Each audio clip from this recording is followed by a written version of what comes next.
Cargo company સાથે કરોડોની ઠગાઈ આચરવામાં આવી અને કાર્ગો કંપની સાથે તેના જ કર્મચારીઓએ છેતરપિંડી આચરી છે।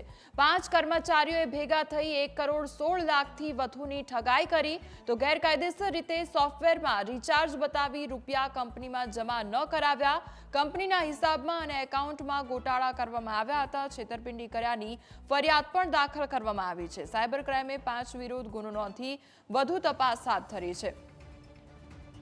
તો કાર્ગો કંપની સાથે કરોડોની ઠગાઈનો આ મામલો સામે આવ્યો છે। કાર્ગો કંપની સાથે તેના જ કર્મચારીઓ દ્વારા ઠગાઈ કરવામાં આવી છે।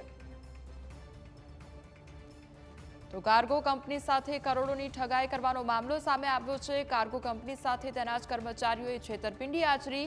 5 કર્મચારીઓએ ભેગા થઈને 1 કરોડ 16 લાખની વધુની ઠગાઈ કરી છે અને ગેરકાયદેસર રીતે સોફ્ટવેરમાં રિચાર્જ બતાવી રૂપિયા કંપનીમાં જમા ન કરાવ્યા હતા, કંપનીના હિસાબમાં અને એકાઉન્ટમાં ગોટાળા કરવામાં આવ્યા હતા।